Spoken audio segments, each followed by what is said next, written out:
different screen though, because they just dropped everything.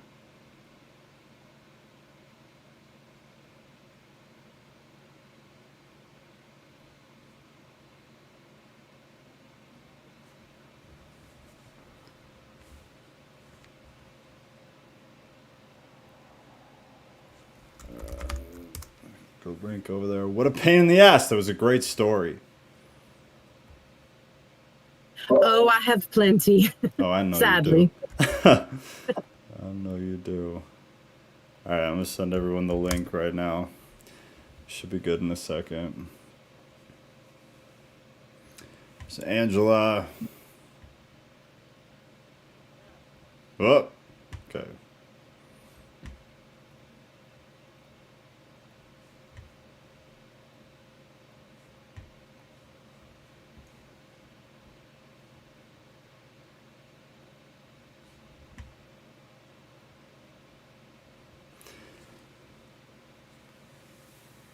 All right, we'll give it a few minutes. How long ago was that, Teal?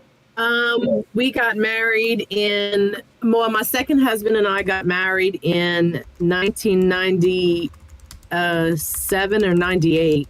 1998 we got married. My first husband and I got married in 1992. 1992? Yes. My oldest child was born in 1995.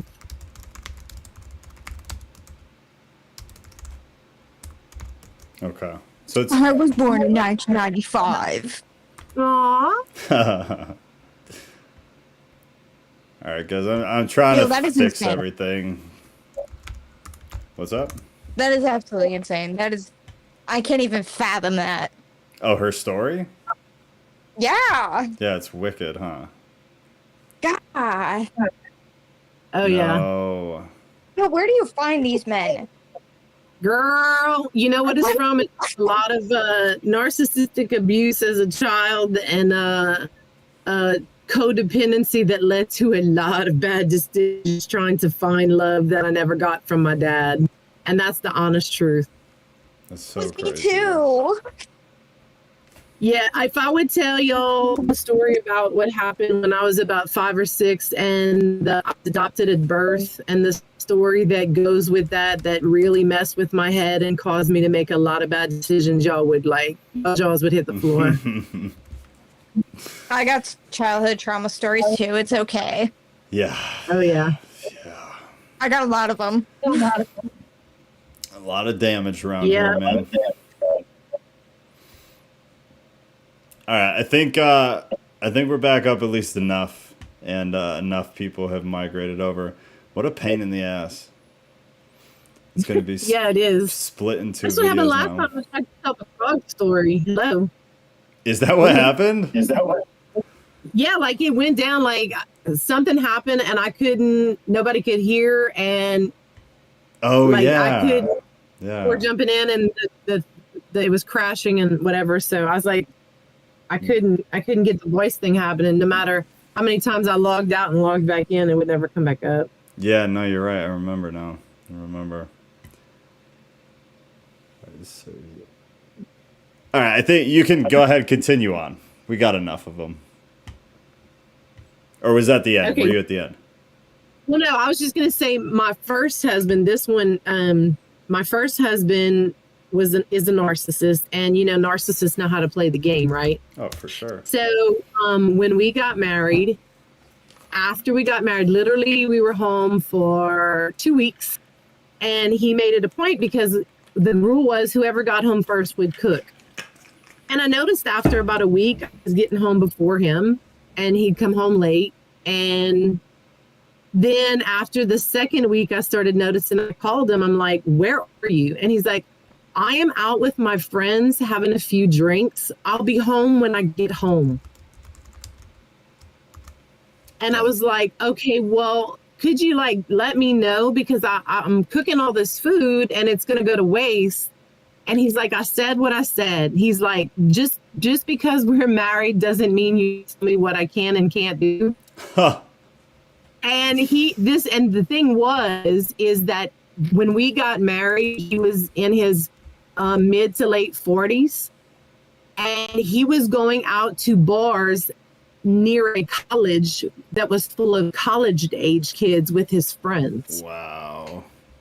And his thing was, the real truth was, just like my second and first, they were trying to find younger people who would not see through the BS and would fall for it because, again, infidelity played a part in that as well. Yeah, for sure. So it's just like, and he was not like that before we got married. And in fact, on the honeymoon, when we came home, literally the night we came home from our honeymoon, he made a comment and told me that I was an ugly bride and he hated my dress and my headdress. And it was ridiculous. What the hell? The night we got home from our honeymoon. Yep. So, Yep. was there a catalyst, or was it a slow fade into garbage? It was it was just strictly narcissistic because when we first started dating, I was young and naive. I was 19. He was 7 years older than me. He's a cop. He knew how to play the game. His dad was the same way. And he broke up with me before he bought his own house because he wanted to make sure for at least a week that I was not in the picture because he didn't want me to know that he was even buying a house. And so we broke up. And 2 weeks later, he's calling me back. I miss you. I love you. And of course, I'm 19, young and dumb and very sheltered as a child to the worldly ways. God. And so just wanted to make sure I didn't like stake a claim. He forced me to sign a prenup, which he had nothing. Yeah. And my dad and my mom had more money than he did. So I was like, I was just upset emotionally. But I signed the prenup. I didn't give a squat. I didn't want that house. We were in the middle of refurbishing it. It was like worth nothing. So I'm like, I don't care. So, but it was an off and on kind of thing. And it just, narcissists know how to play the game. They know how to string you along. They know the words to say. They know the manipulation tactics. And like I said, I was young and I was codependent at an early age, fear of rejection, abandonment, et cetera, et cetera, et cetera. Trying to find love and affection. And I think we talked about this on one of the very first words I joined about how I equated sex equals love equals acceptance. Yeah. So that played a part in it too. And that didn't change until I finally had to take a look at why I keep picking the same men and work on myself and do a lot of therapy and that kind of stuff before I finally figured out what it was. Yeah. And it was me just trying to fill that emotional void because my parents weren't emotionally available. I mean, it makes sense, Yeah. It's sad as it is, it makes sense, yeah. And who am I to even, stand up for myself when I was especially that young? Because I never stood up for myself before. So who was I to stand up to my husband? Because again, like the first husband married in a church, a non-denominational church, because he was already divorced whenever I met him. And then when I married my second husband, he insisted we get married in a Catholic church because it was his first wedding. It was my second. And so I had to go to church because the priest made it a requirement that one of us had to be at church every Sunday.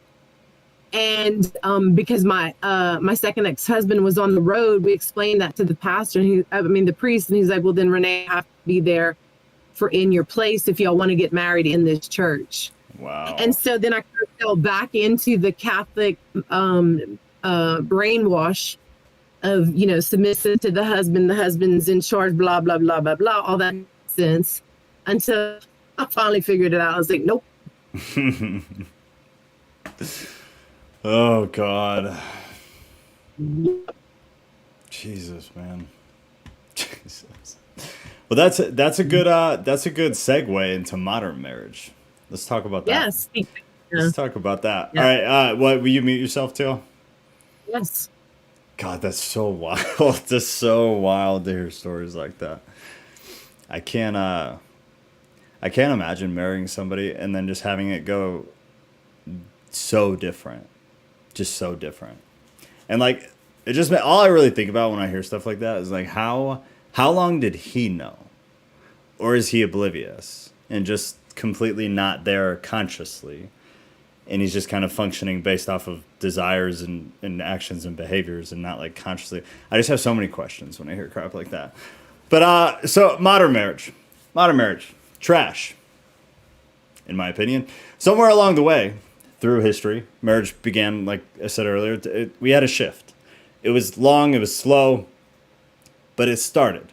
And to save time, instead of going through all of the historical shift, because it was a very slow process, we're just going to jump to right now. So modern marriage is now a contract signed between the couple and the state in which they resided. We now live in a time where a little more than half of all, depending on the statistic you use, but it's anywhere from 30% from some Christian statistic fields. They'll say that Christians have a lower divorce rate, but some other really good, like Pew Research, disagrees with that. Regardless, we'll call it between 30 and 65% of divorces, or I'm sorry, of legal marriages end in divorce. The standard statistic you're going to hear pretty much anywhere else is about 50%. Still, garbage odds. That's a real bad ratio. We live also in a time with modern marriage where more children are growing up in a single parent household than ever in history, which has proven statistically to be one of the literal worst things that has ever happened in societies. Children growing up in single parent households is one of the most damaging things that has ever happened in human history. Where more people get married for emotional reasons, like we were talking about earlier, love being that emotional reason, rather than anything having anything to do with practicality, logic, or intentional reasons really of any kind, such as raising good children or building a strong family to help maintain society. That was a big part of what families were for a long time. Families were built and developed to maintain and progress society so that we could progress. That was a big thing. That's not what it's about anymore. Now it's entirely self-serving. It's entirely selfish. So is it really a wonder at all why the divorce rate has increasingly gotten worse? No, it seems pretty obvious to me personally. Consider also no-fault divorce brought in by Reagan in the rough, 1970s, I think. Couples are no longer incentivized to stay together. In fact, modern marriage incentivizes divorce. Arguably, incentivizes women more towards divorce than men, but it still dramatically incentivizes men to also get divorced. However, it still statistically, again, is less, because a lot of the time if a woman leaves for X, Y, and Z reasons, she takes his money, and still we live in a time where primarily, in most cases, definitely not all, and it's shifting massively, but still in most cases, most standard cases, the man is making more money than the woman, if she's making money at all. So when she leaves, she takes money. There's this whole thing, right? So, and I'm not blaming women or blaming men. I'm saying women are highly incentivized to divorce. It's just a thing. It's a thing that is happening. Women will openly talk about it, depending on what sect of society you listen to information from. It's a thing. It's sad, but it's a thing. But still, men are very incentivized as well. There's no reason to stay married really anymore. There's really just not. In the event of a divorce, many times one party will also leave the marriage substantially better off. Again, the money thing primarily. Better off from either that financial aspect, but oftentimes it obviously goes to the children as well. So one of the parents, most of the time, this is not half, this is not 30%, this is more than 75% of the time, one parent sees the kid twice a week. That's horrible for society. It's horrible for the child on an individual basis, and it's horrible for the parents. There's actually a very high suicide rate for the parent in a divorce who does not receive adequate child custody. So adapt, again, primarily, things are changing, but primarily, I hope nobody wants to argue about this, but primarily women gain greater custody over children than men. Therefore, the statistic shows that there's a shocking number of men who commit suicide because they don't have involvement in their child's life. Now, I'm not discounting the men who are shit and but are crap and don't deserve a place in their child's life. That's not what I'm talking about. I'm talking about dads who do, who were good dads, desired to be good dads, and because the mother wanted to be vindictive or whatever, decided to take the child away and not do 50-50 custody. Again, I'm not blaming women. I understand all of this is very nuanced, and I understand men suck. Fully aware of that. Fully on your side with that. However, this is just the way they lean in the modern landscape. Till death do us part means nothing in the modern marriage landscape. It means absolutely nothing. Two becoming one flesh, even within a Christian sphere, in my personal opinion, means nothing. It's not held anymore. We don't hold that to anything anymore. It's till you annoy the hell out of me, till it's not convenient, till I don't feel shit anymore. Sorry, I'm getting aggravated now, so now I'm swearing. It's those. It's not till death do us part. In sickness and in health, until you die, girl, till you die. Like it or not. You are here. You will deal with me. I will deal with you. And we will get through this. Two becoming one flesh. That shouldn't be taken lightly. And I feel like it's like a cute thing that's said. It's up on the little canvas on the wall. It's in the church. The pastor says it when he marries you. Sure, but what does that mean? Physically, can you become one flesh with something and then become one flesh with something else? No. No, you can't. So once you become one flesh, it is, what? Till death do us part. So if you lose one, you lose the other. And if you lose one, you lose both.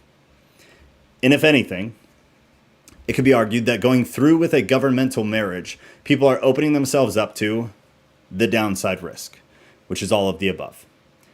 More downside risk specifically than upside benefit. And that's the problem. And if I don't know what you guys listen to or what spheres you're in or whatever, I listen. So anybody who knows me knows I don't really watch TV. Sometimes with Kat in bed for like 30 minutes, an hour tops. While I'm falling asleep, we'll watch a show or something. Otherwise, I never watch TV. Ever, ever, ever. I listen to educational stuff. I listen to motivational stuff. Like, I like to consume information and knowledge and stuff. Like, that's what feeds me. However, there is a podcast that I can't not listen to because I'm so out of touch with the world, because I'm so focused and like hyper focused and zoned into my own life. I wake up very early in the morning and then I work literally all day long. So I'm very out of touch. I have no idea what kids are doing. I have no idea what college. I have no clue about anything at all. Plus, I spent 5 years in a special college away from all of society. So my life has been very isolated. So I listen to the Whatever podcast. And if any of you guys know what that is, and I'm not like a casual listener, like I watch most of them. I don't watch, I listen to most of them. They're like 3 to 4 hours long. And it's a dating podcast, primarily with between 20 and 30-year-old people. And they talk about marriage and sex and divorce and all this stuff, right? And it absolutely blows me away. But when you hear these conversations and you hear these women talk about how they will just use a guy for money. And then you'll also hear, though, these guys talk about how they have no desire to get married. So with like the movement and the shift in the dating landscape today, it's a huge risk for men to get married, and women don't want to get married. I should say girls. Girls don't want to get married. So what was already an absolute garbage institution, now nobody really wants to be a part of it at all. So is there any way to reconcile that with something that would make more sense? Because marriage has become something that doesn't really make sense. Consider also that this is probably planned, right? I feel like we have a decent amount of conspiracy people in this group. Does the government benefit from marriage? Yes or no? Does the government benefit from divorce? Yes or no? Does the government benefit from broken families and confused children? Yes or no? From children being raised in a single parent household, does the government benefit from that? Yes or no? And does the government benefit from young boys not having strong, present, engaged fathers in their home? And young girls, but young kids. we'll keep it in the U.S. because most of us, if not all of us, are in the U.S. Does the United States government benefit from the foundational family being broken? 100%. 100%. Whether it's monetary, what they get financially by breaking the home, or whether it's control. Either way, they win. Either way. They win if you get married. They win again when you get divorced. In a myriad of ways, they win. So we've created this culture now. And let's go back to Christianity, okay? All y'all are Christians. So from a Christian perspective, should we give a fuck about governmental marriage? And I don't care if you do. I'm not hating on it. I'm saying, and you're free to. Like I said, there will be a marriage in my personal life. We will get married. It's something that I want to do. However, it irks the hell out of me that the government signs the paper. And it messes with my head a lot. I don't believe in it. I don't believe in legal marriage today, the way it is today. I believe in marriage 100%. 100%. But I don't believe in what it is today. And I think I think in the 90s, we started a more shallow, slippery slope with marriage. And I feel like the mid-2000s, the slope just dropped. And now it's a free fall. Marriage has become an absolute free fall. We're incentivized to break the contract. Why would people sign a contract that the other person is incentivized to break? It doesn't make any damn sense. For either party. It's not just one person getting screwed. And more people, luckily, are waking up and being like, I don't really need the government to be a part of that. What do? I get the tax break, sure. Is that worth it? What if you do get divorced? Will the tax break financially account for an adequate amount of money that will offset the cost of divorce? No. In most cases, no. It won't. The tax break won't mean crap if you get divorced. That's a financial travesty for a lot of families. It's an emotional travesty for children. Why put them through that? You can make agreements with someone personally, and then you can make the covenant and promise, which is what the Bible actually talks about, between you two and God. If you also choose to get legally married, cool. I fully support that. However, at no fault of you, but at total fault of the United States government, it's become super risky to do that with almost no actual benefit other than social pressure in or out of Christianity and a tax break. But the risks are high. The risks are so high that people are reconsidering. Marriage rates have never been as low as they are right now. In human history, since marriage has been a thing, we have never had so many people not doing it. We've never had so many people getting divorced, and we've also had never so many people just choosing not to do it. They don't want anything to do it. So are we able to draw any conclusion? Actually, are we able to draw any conclusive rules about modern marriage today from the historical biblical system of marriage? Or are they just too different? Is it possible for them to be reconciled so that us as Christians can say, okay, the Bible says this about marriage. I can correlate biblical marriage with modern marriage, and therefore I'm okay with following the rules that the Bible says that have to do with marriage, such as, is sex before marriage a sin? Can you reconcile them? Because that's the question of this whole damn talk, right? The Bible says don't do that. Cool, don't do what? Don't have sex before you're married. Cool, what's marriage? Biblical marriage is A. Modern day marriage is Z. What do we do? You're functioning off of something that doesn't relate to what the word means now. I don't think you can. I don't think it's possible to reconcile in any way. I think marriage today is too different. It's too different. So here are my hot take thoughts, and then I'll open it up to anybody who wants to come on. I do have to go in like 20 minutes. 20 minutes. So if you want to speak, if you want to talk, speak up, then come to Discord. Go down to the red dot section right here. It says event voice. Enter that channel, mute your mic, and then let me know in the YouTube chat, and then we'll get you in. But here's my opinion. And hate me or love me, I don't really care. I do not believe in any way you need to get legally married. I think it's 100% unnecessary. I think especially, again, at no fault of us, at no fault of people, men or women, but at absolute fault of the United States government. And honestly, I blame Reagan a hell of a lot. No-fault divorce ruined everything. No incentives to stay together anymore. Divorce as you will for whatever fucking reason you want. Also, no reason. You don't need any reason. Just get divorced.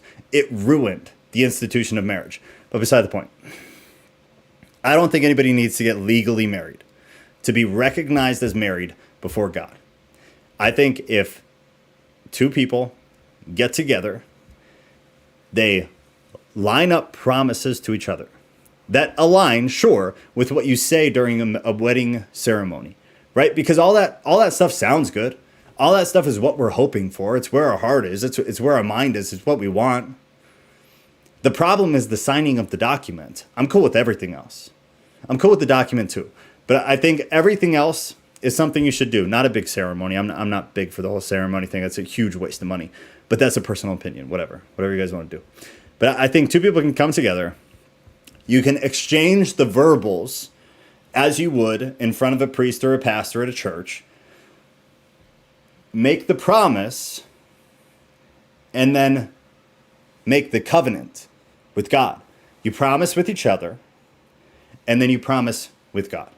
That is what marriage was for a very long time, up until we decided it needed to have government involvement. I don't know why it needed to have government involvement, but at some point they decided it did. And again, the why is actually control. And we know that because why is marriage looking the way it is today too? Well, it's because of control. It's because of finances and control, but primarily control. So that is my opinion. That is the end all be all for me. I don't think you need it. So where does sex come in then? I have super conservative views about sex, actually. I don't think you should sleep with anybody until you become at least covenantally married. I do believe that. Have I adhered to that my whole life? No. Do I feel shame for that? For sure. Do I regret it with everybody but Kat? For sure. 100%. Absolutely. Rodriguez. Okay, who all wants to speak? Y'all gotta let me rant first, man. Be patient. Jeez. I was in the middle of a rant. You gotta let the rant simmer down. Simmer it down, and then I'll let y'all come in. Jeez, man. No love around here. All right, Rodriguez, you're on. Did you respond to? Yeah. Can you hear me? I sure can. Really? Okay. I do remember learning a little bit about biblical marriage. Uh-oh. I don't know if I can be heard. Yeah, Hello? you should be able to. I can hear you fine. So they should. Oh, you know what? I think I have like an echo though. You don't on my end. Okay. I think I'm okay. Yeah, you're Okay, good. so one thing that I do remember learning about biblical covenants is I do remember in order for it to be like a legitimate marriage, there was this thing where you had to have two witnesses. So even in the Bible, whenever God makes covenants and he says things like, oh, I call heaven and earth as witnesses, it's because he's making a covenant. And even today, when you get married, you can't just go by yourself. You need two witnesses. So I will say there is some aspect of biblical principles being applied today with marriage. No, of that course. Makes sense. For sure. So there is that. Yeah, I mean, I totally agree. I think there's a lot of biblical principles that apply with marriage today, but I think they're vastly outweighed by the rest. I agree with all that, but then you do have to kind of take the Malachi as just one example. God was the witness in that scenario. So you do have the covenant where there are up to 2 witnesses involved. But if that's just one, the Malachi verse that we went over is just one where it's just God. I don't think either is right or wrong, but just things to kind of consider. No, yeah, and like I said, this is a horrible topic for me because I know. am a nightmare for this, and Yeah. I feel bad, and I think maybe I had some glasses of wine one time, and my kids were like, "Well, do you regret it?" And I was like, "Well, yeah, I missed out on a lot of good sex." I don't know if I can say that on YouTube. No, you can say that, yeah. Yeah, and it was kind of like, yeah, I mean, is that's that sad. a horrible thing to say? I No, regret it's doing true. what I was supposed to do. No, I mean, I get it. I get that it can go either way. And people can majorly regret having sex, but you can also majorly regret not having sex. For whatever the reason is, or whatever the series of events that causes you to feel that way is, I don't think there's anything wrong with that, unless it's coming from like an immoral place. But I don't think so. Well, wanting sex before marriage, wouldn't that be an immoral place? I mean, right? Yeah, but then it still comes back to the same thing. What is your view of what marriage is? If you're wanting to have sex with a whole bunch of different people, like at the same time, or even a few different people at the same time, I personally think that's immoral. Yeah, I do. But that's just my opinion. Okay. Who the hell am I? No. This was just actually, no, I can't say that. I remember I was serving in ministry at the time, and we did have to sign a contract. So I guess for that reason, in terms of leadership, I guess I don't regret it. But for selfish reasons, absolutely. I'm just being real. Yeah. But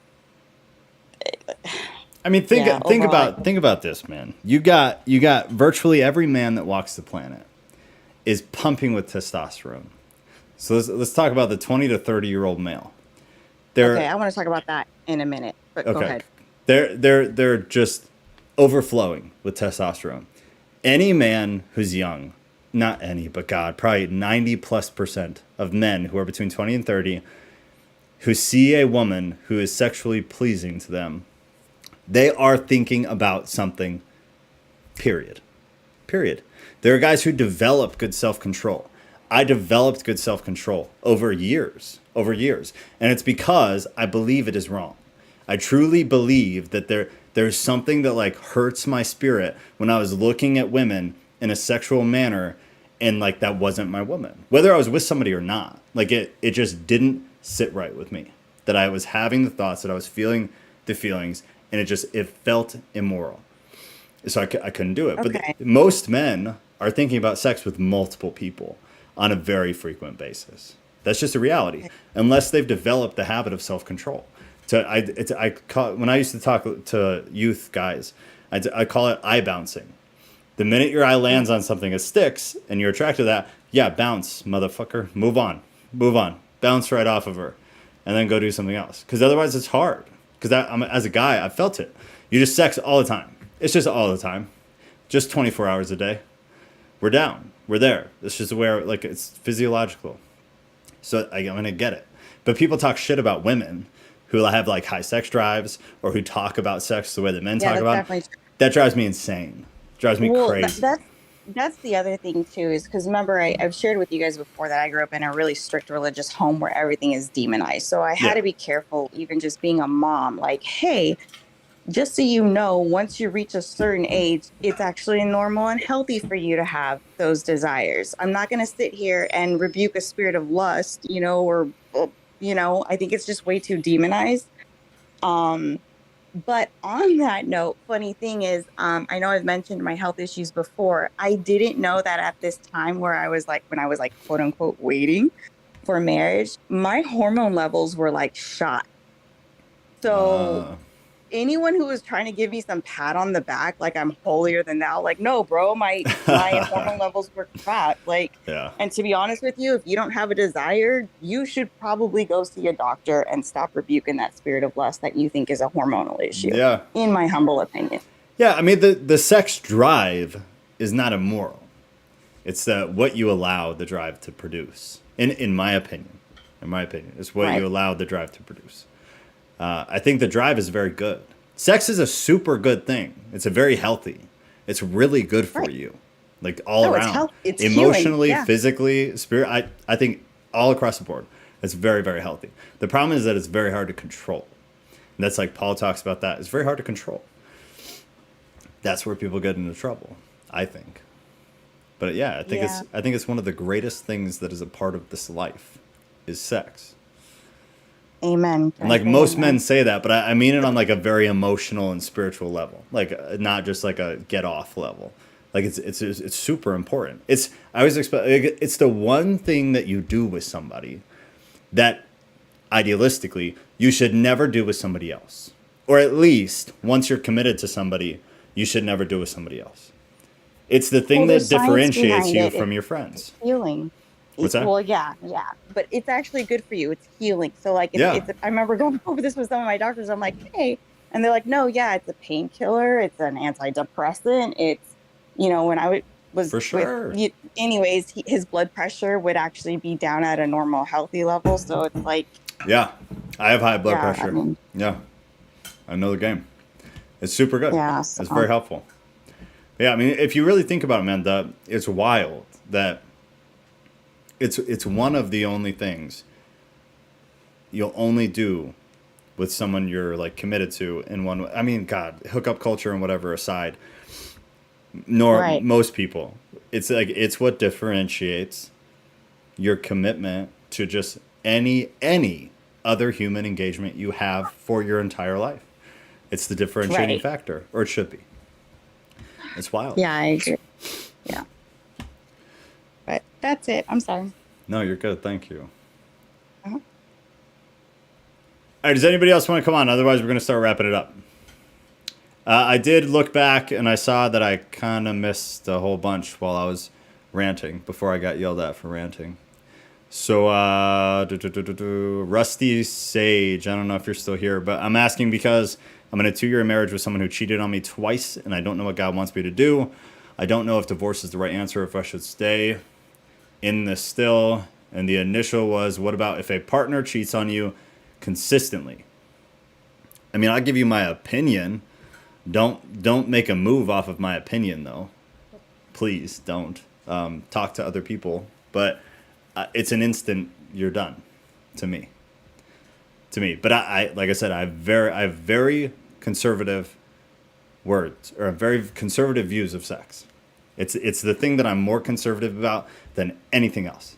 And I have pretty conservative views on a lot of things. And I don't mean politically, I mean literally. I have very conservative traditional views on like life and relationships and raising children and stuff like that. But I think if somebody cheats on you, I think there's very few situations you should stay with them at all. And that's one time. But if somebody perpetually cheats on you, I think they're gone. I think you're gone immediately. There's no conversation. There's no nothing. Sierra, I guess I'm the odd one out. I'm Christian and I don't believe premarital sex is a sin. Potentially very stupid. How are you the odd man out? I feel like most of us have kind of agreed to that. Sierra, yeah, that's confusing to me. I agree with you. I don't think premarital sex is a sin if we're talking about modern marriage, because I don't agree with modern marriage.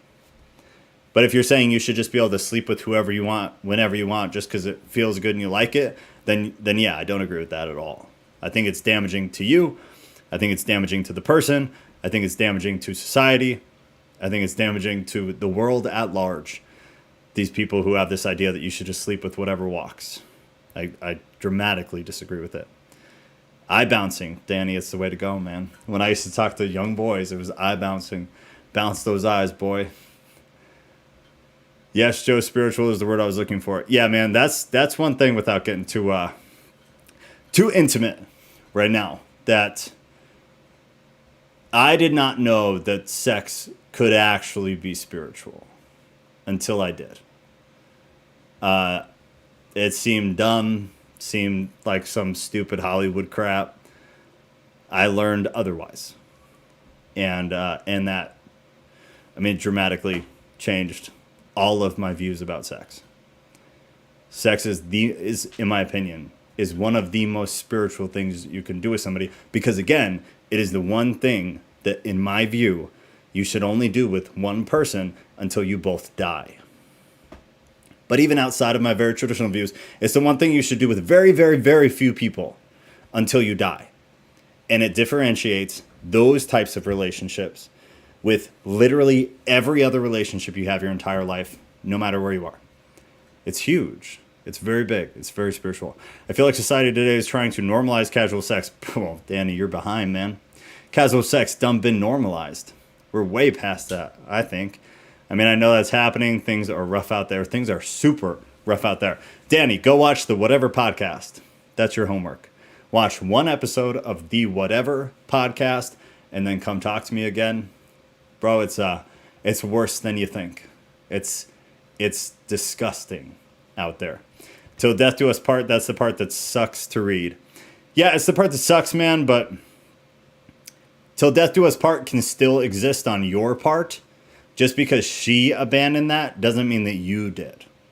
You don't stay with somebody who's abusing you. And cheating on you, in my opinion, is a form of abuse. It's abandonment at least. At least. You can still be in the mindset of till death do us part. She wrecked that. You did not wreck that. I'm assuming you're a guy because of your name, so I'm sorry if you're a girl. Either way, though, the other party wrecked till death do us part. You did not. You did everything you could. The fact that you're still there is wild to me, so good for you. But I could not do it. I would never be able to look at them. They are, even older men are that way. It's why I haven't dated in a while. That's the first thing they make known they want. See, and that's the wildest thing to me. For men to like push sex right out the gate is so uncomfortable to think about. If I ever am so unfortunate to have to go back into the dating world, I would just become a priest. Like there's no way, after seeing what the dating landscape is like now, Kat and I talk about it all the time. There's no way I would survive. There's no way I would survive. But there's no way if somebody tried to come on to me within like a couple days that I wouldn't just completely shut down and have no clue how to respond to that. Like, no, please don't touch me. Please don't touch me. Thank you. I will, I'll get you a cab. I can't, this sex, like, right when you meet somebody is just crazy. I agree, I understand that part all too well. I'm so sorry. Right. Yeah, it's really sad that, it's a very sad situation. I agree, I think casual sex is damaging, but sex before even covenantal marriage does not strike me as wrong. Why? Sierra, why? I don't have any problem with that belief. The only reason I think that belief is risky, Sierra, that sex before covenantal marriage does not strike you as wrong, is because then where's the line? Can you just have sex with whoever you feel like you want to? That's casual sex. Like the statement in and of itself is kind of contradictory. You think casual sex is damaging, but you don't think sex outside of a covenant or a promise is wrong. But wouldn't that be casual sex? Or maybe try to explain it in a different way. I think sex is still a sacred act that deserves appropriate respect. Well, sacred is holy, so now I'm even more confused. I think you're entitled to feel however you feel. But I think maybe the way you feel is a little bit complicated, to say it plainly. If casual sex is damaging, then sex should be made between two people who are very serious with each other, who have made promises, and as a Christian that you are, that would be a promise between you, somebody else, and God. Therefore, it's a covenant. From my view, it's a covenant. So then the sex would be okay. Any sex outside of the covenant is casual sex. It's you having sex with someone kind of just because. Just because you want it, just because it feels good, because you love them. Well, cool, if you love them. But how many dudes are you going to love? How much is that going to go around? Shoot, I'm at work right now. I'll give it a check later. Dude, they're super long. Maybe Google like or YouTube, whatever podcast, like clips or hot takes or something, because they're like 3 or 4 hours long. It is not for the faint of heart. But if you find like a clip that puts all these savage moments together, dude, you will lose your mind. It is the wildest thing you'll ever hear. I had no idea how bad it was until I started listening to that podcast. I thought about becoming a nun, but I'm not Catholic. But they want to work on things now after the second instance, claiming spiritual changes happened. I don't know what to believe, and I don't even want to be happy. I just want to do what God wants me to do. Dude, it's real rough. It's real rough. I don't know. I think there are cases where people bounce back from that, and then the marriage is saved. I personally don't think I'd be able to deal with it. Personally. That doesn't mean you can't deal with it. You might be able to deal with it. And then you might be able to save your marriage. And maybe they actually have changed. And then all will be well.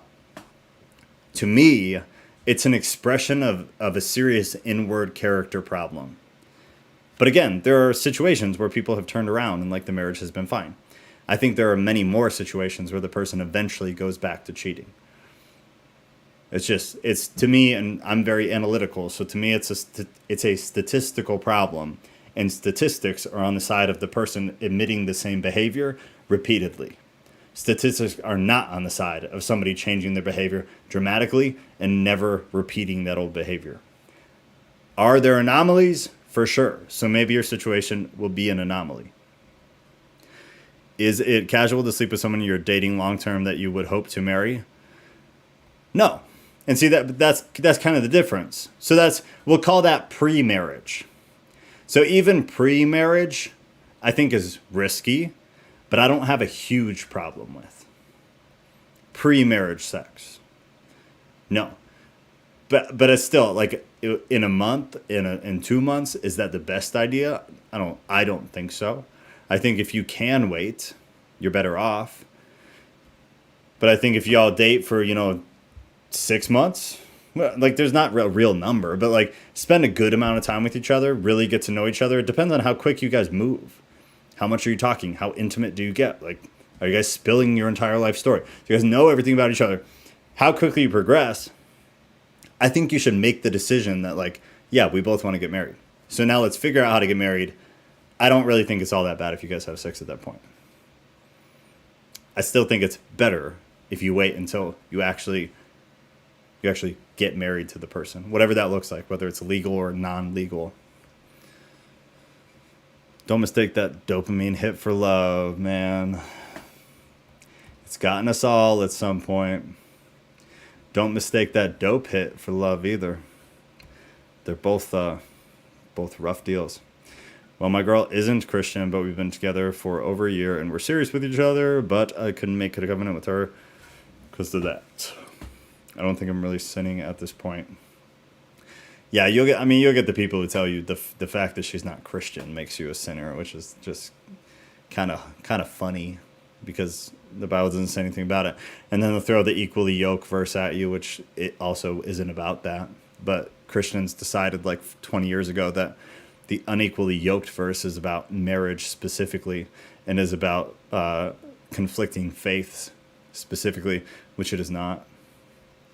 I think it's hard to be with somebody who doesn't share your faith or at least share like I guess maybe a similar view on spirituality. Like there needs to be some kind of confluence, I think. Otherwise, it's really hard. In most cases, I feel like it's really hard for you to perform the way that you should or could be as, whatever you want to call yourself, spiritual or Christian or whatever it is. I think it's difficult to do that if you're with somebody who doesn't see any value or any truth in spirituality at all. But I mean, people do it and it works and people are happy. So, it is what it is. Yeah, oxytocin, the love neurochemical. That's what, again, like whenever I talk to like youth, I would talk to them about, it's the oxytocin that makes you feel like every adult, once you're grown, life is so easy because you can look back and be like, God, I was so stupid. But every adult looking back to like your younger years, I would say every one of us was like, I loved that person at the time. I loved them. I was going to marry them. I was going to have or give them babies. Like, it's it. This is it. Shut up, Mom. This is it. And then 10 years later, you're like, God, I was so stupid. I was so stupid. It was just a bunch of emotion. It was a bunch of unintelligence. And it was a bunch of oxytocin.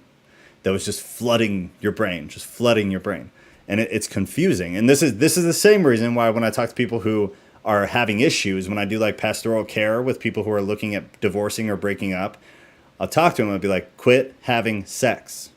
Stop. Because every time you have sex, you're rewiring to each other. And it's not out of logic or ration or reason or desire or love or care. It's out of oxytocin. It's a flood of dopamine and oxytocin that makes you feel like you're in love with the person when you're actually not. And that's why you guys have been on and off and on and off and on and off for 6 years, and you won't just break up, because every time you get close, you guys have sex, and then your chemistry gets confused again. And then it takes you guys to argue for 6 months again. It's so annoying. It's so annoying. Sarah, thank you. I'll get off here in just 1 second. Unequally yoked. I will add it to the list. Sarah's being lovely and telling me I need to shut up and get off here, because I do. I have other things I got to do. One of my surgeons also said endorphins. There's a bunch of them when you're doing stuff. Yeah, for sure. Endorphins, heavily. Dopamine, oxytocin, endorphins, and for some people, adrenaline. For a lot of guys, more so. Depending on the type of sex you're having, guys will get adrenaline rushes, which is like so you're basically just getting real high when you're having good sex. You're just getting super high. I'm confused as well if you're okay with sex before marriage. Why do you feel like it's not okay to have sex before a covenant-based marriage? No, unless I'm reading this wrong. If you're okay with sex before marriage, why do you feel like it's not okay to have sex before a covenant? Because I'm not okay with sex before marriage. I'm okay with sex before a legal marriage, because I don't think you need to ever get legal married. I believe it's best to wait to have sex until you have covenantally married somebody. I do believe that. But like your thing, Sierra, I think if you're like in the pre-marriage process, like you guys pretty sure you're going to do it, talking about the future, you guys have gone through, hopefully a year, 2 years of the process, but at the very least, like 6 months or so, hopefully. I don't think anybody should ever consider getting married under 6 months or a year. I think it's a horrible idea, but I think it happens, and it works out for a lot of people. But if you're in the pre-marriage process, I still, like I said, I don't really have a problem with that personally. And who cares what I think, man? It's just one dude's opinion. But I'm just saying, I don't really care. I don't think it's that bad. If every intention you have is to marry the person, cool. Is there risk there, though? Sure, because you didn't. But is there risk still once you get covenantally or legally married? Yeah, the risk remains, man. It just depends on how serious the two people take it. Is it death is it death? Why am I just totally blanking? It's because it's 7:40 and I need to get off. Is it until death do you part? Or is it until this is not convenient? This does not feel good anymore. You annoy me. I don't like the TV shows you watch. We have nothing in common. Or is it death do us part? Because I don't think any of the rest of it matters if it's a convenience thing. If it's because it feels good. If it's because, oh, baby, I love you. I feel things about you. Well, you're not always going to feel that shit. It's just, you're not. It's going to come and go. And love at some point becomes a choice. All right, 2 more minutes, and then I got to get off. Well, she's pretty much agnostic, Jew, so it works enough. Yeah, hey, but I can understand it being difficult, not being able to share most, I assume, an important aspect of my life. I wouldn't suggest anybody do it, though. Yeah, it's just complicated. It's hard. That's a whole nother story. Yeah, we'll do that though. The unequally yoked thing. That'd be a good one to kind of cover too. Serotonin. Oh boy. Hey Joe, do you have the ministry manual book? Which ministry manual book? I think I have like 4 different ministry manual books from seminary. But yeah, I mean, I have like the marital vows. I think they're in a box in the attic, but I can break them out and we can pull them on the next stream if you guys want. All right, Shannon. Shannon, you will be it. Was I a Okay, fish? hi. Hey. What's up? Okay, so real quick, for the issues that me and my husband had that some of you are aware of, honestly, one thing that really helped our marriage is reading the Bible together and just genuinely spending time with each other and bringing God back into our marriage. I think that's what really saved us. Yup. It's a big change, man. It was a huge change. I saw a difference in him. He saw a difference in me. And genuinely, we just became happier. Oh, for sure. For sure. Like in general, we were happier. Well, I think it's the difference. Think about it like this. You got how many people are running around? Sierra, I'm getting you a link right now, so just be patient for a second. How many people are running around the world right now married? Even if they're kind of happy, maybe not happy, maybe they're absolutely miserable, whatever. How many people are like spiritually married? Not so many. But if you've ever met people who are like spiritually married, they're uncomfortably awesome. They're like uncomfortably nice. They're uncomfortably connected. The way they interact with each other is like very different. It's a very different level. It's like to a degree they can read each other's minds. It's just very odd. And I've only met a few. And Kat and I are like, we are on a very different level. And that's why I don't know what the hell I'd do if her and I ever didn't work out. And I'm more married to that woman than I ever thought marriage could ever be. But it's a different thing, dude. It's a different thing. For sure. No, I 100% understand where you're coming from. And I see a bunch of these kids that just got married because they want BAH. And they're running around and they're like 18, 19 years old and getting married. And it's just like they're not even getting married for love. They're just doing it for the money. And it's just so heartbreaking to see because Gargar and I are kind of old souls. We believe in the biblical part of marriage, and we did get away from that, and there was a time where him and I actually almost did get divorced. Yeah. But we made it work, and we couldn't be any more happier with each other. It changes everything, man. That's good input there. That's a good place to end. I'm losing it right now. Go to bed. Yeah, I know. Or something. I don't know. I gotta go do some other work and then hopefully go to bed. But all right, thanks. That was good. That was very good. All right, Sierra, there is a link to Discord. Once you go in there, go to the welcome channel, which is at the very top. Actually, let me show you. I got it up. Why not show you? All right, so at the very top, there's this events tab. Any stream that's upcoming will be here. We're obviously in the stream, so it's gone. But Sundays will be up there too. And then if you come to welcome, there's a tutorial right here. It's very short. I did it on my phone, and it's just like the basics to know enough to be able to use it. And then you'll figure the rest out as you go. Like, it's really not that complicated. It still goes way over my head. Luckily, we have Sarah, who's lovely and phenomenal and fabulous, who kind of take care of all the Discord stuff. But it's not super hard. So once you get in there, you're pretty good to go.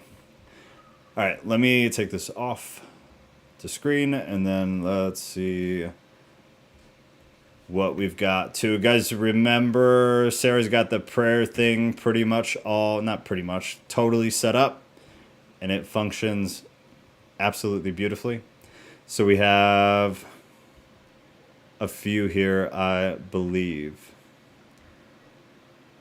Public. I always want to double check. I don't want to put people on blast. Oh man, we got more than a few. All right. Rodriguez requesting prayer for finding a new place to live as she is running out of time to move from where she is now. She is very stressed, so please also pray for peace through the situation as she has chronic illnesses and the stress makes it worse. Yeah, for sure. Also, please pray that the places she has reached out to will return her calls and she can move soon. I feel like that's been going on for a while, man. You're still struggling with that? She is down to the wire and she is still trusting God for a last-minute miracle regardless. Pray that God moves quickly in that situation, so maybe just running out of time. Man, that's hard. See, please pray for this is Sarah. Please pray for my department manager. He left early on June 27th, and we just got an update. He will be out until the middle of August. Not sure what is going on. Just pray that whatever it is, God is with him. Yeah, geez, man. I feel like there's always so much stuff going on. Shannon is requesting prayer for a fellow service member that she works with. The service member's name is Amanda. Amanda and her mom were held at gunpoint a couple of years ago. They went to court and testified, but the offender appealed his case and won. Lovely. What great judicial justice. Now both her and her mom have to go in and testify against him all over again, while knowing his girlfriend was taking pictures of them during the first time around. She's really anxious and scared and is looking for prayer. Jeez, man. That's rough. That's so rough. Teal is requesting prayer. Pray for the... Sarah's so funny. Teal is requesting prayer for a friend who is given 6 months to a year unless he gets a liver transplant. Oh my God. He is asking for prayer. He is scared and is in the hospital because he can't shake the fever he has. Prayers for the liver transplant sooner than later. Prayers for a miracle healing and prayers for comfort and peace for his family. Thanks. Sarah just put in there right now because she knows I forget every time. Pray for the animals. So God, for all these that were dropped within the past couple of days and for all of the rest over the past few weeks, as I haven't been too great for this, please just, all of this stuff, just keep an eye on. You're going to do whatever you're going to do. Whatever's going to happen is going to happen to a point. Pray that whoever does have some kind of control in these specific situations, whether it be doctors or whether it be lawyers in some cases and judges and judicial systems, whoever it is, that the people act the way they should, that they make good choices, they make and take good actions so that we have good outcomes. I believe most of us here believe there's a lot of free agency in the world, and that means a lot of people get a lot of choices, and sometimes choices produce something good and sometimes choices produce something bad. Some of them within your will and some of them kind of more towards the will of those who do not have our best interests in mind. So for all of those, please just keep your involvement, whatever it's going to be, whatever it is, and let that seep through the people who have direct agency over an involvement in those things so we can have some good outcomes to it. We also want to pray for culture just in general. It's broken, it's hurting, it's confused. Pray for all the kids growing up, Gen Z, even the older millennials, that everybody just gets a good head on their shoulders again. Everybody kind of gets just a grip, man. Everybody needs a grip. Everybody needs to see the world for what it actually is. Everybody needs to stop turning a blind eye to what is actually going on, and that we have goodness. Try to come back, whatever that looks like, however that looks now will be in the modern day. We just need goodness. So we pray this all in Jesus' name. Amen.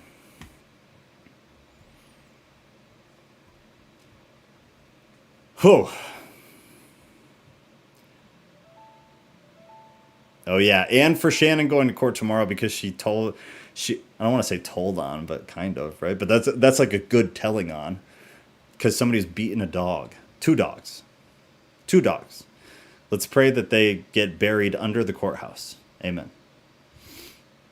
Sarah does rock. That was so funny. I saw her little thingy typing, and I'm like, what is happening? And then, boom, save the animals, or pray for the animals.